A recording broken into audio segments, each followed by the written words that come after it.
pemirsa yang ada di rumah tentunya masih menantikan tayangan kita kan, karena ini betul-betul tayangan yang menginspirasi kita semuanya ya kan. Tadi kita sudah terjeda dengan the power of emak-emak ya kan. Peranan emak-emak itu tinggi, peranan wanita itu tinggi loh. Tadi kita sempat berbicara kan bahwasanya kita sebagai seorang perempuan kadang-kadang butuh income yang lebih. Betul. Apa sih hubungannya income yang lebih dengan sampah ini khususnya untuk wanita nih atau perempuan? Betul banget. Jadi kalau dari aku pribadi sama teman-teman penggerak perempuan juga gitu, emang kalau sampah yang biasanya kita dapat atau sampah yang kita keluarkan, biasa saya stok di rumah gitu. Jadi emang kami itu memilah sampah udah terpilah gitu. Misal plastik, kertas, karton, kaleng, terus kemudian botol kaca. Karena semuanya kalau kita pilah dari awal itu bernilai jualnya tinggi. Penasaran nggak sih berapa sih sebetulnya kalau seandainya kita itu mengumpulkan per kilonya? Ataukah plastik akan berbeda dengan gelas atau kaca gitu? Beda? Pasti beda banget. Kalau plastik, botol plastik itu kurang lebih normally ya 3.000 sampai 3.500 sampai 4.000 itu tergantung dari bank sampah gitu. Karena kan bank sampah nanti yang menerima sampah kita kan. Sama halnya dengan kertas, ada yang 1.000, ada yang 2.000 per kilonya. Jadi kalau emang dipilah dari awal tuh lebih enak. Jadi yang ibu-ibu ini tinggal milah sampah organik aja, ngolah sampah organik. Mulai dari popok, terus kemudian nanti jadi bahan makanan, terus kemudian nanti mungkin jadi tumbuhan lagi kayak gitu.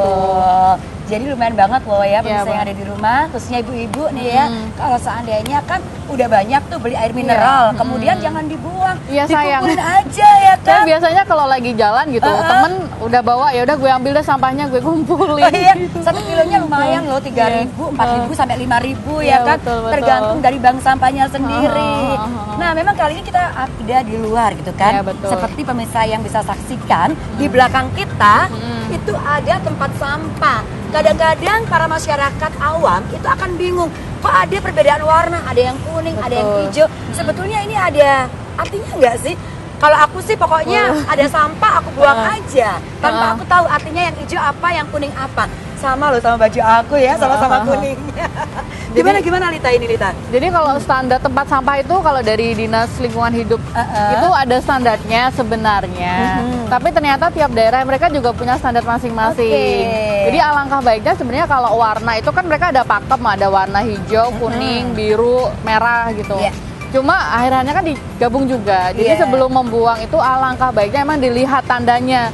Kalau di sini kan yang ini sampah kering sama sampah basah ya. Ini kan bingung ya. Ini maksudnya sampah kering sama basah apa ya? Jadi kalau sebenarnya sampah basah itu lebih ada waternya, ada airnya. Sampah kering itu yang nggak ada airnya dan sebagainya sih sebenarnya.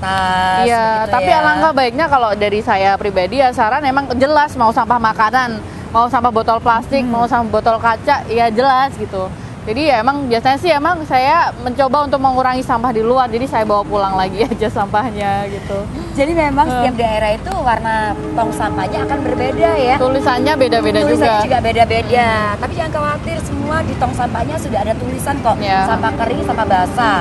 Yang dinamakan sampah basah itu adalah sampah-sampah yang masih mengandung air, betul ya. Kalau kering ya kayak daun-daun kayak gini juga sampah. Yang penting kering aja sih. Yang penting kering aja. Sebenarnya daun itu masuknya ke sampah organik. Jadi kalau sebenarnya dikumpulin aja terus ditaruh samping-samping pohon nggak masalah sebenarnya. Soalnya kan bisa terurai dalam tanah kayak gitu. Yang masalah ya sampah-sampah kemasan.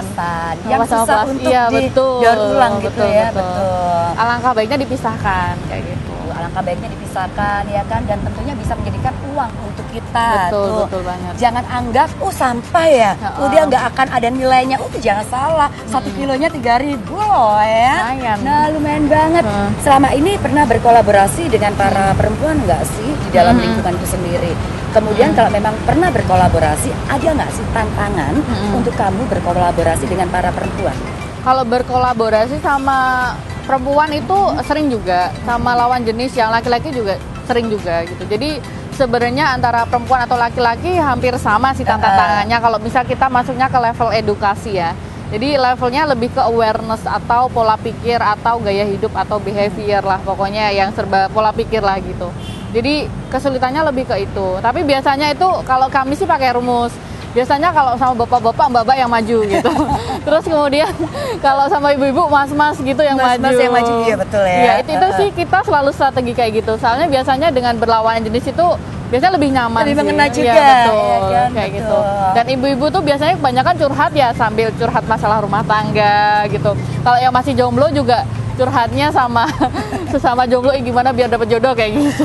Oke, nanti kalau untuk para jomblo curhatnya sama Ziza aja ya. Bapak-bapak juga sama Ziza ya. Harus sama Ziza. Oke, baiklah.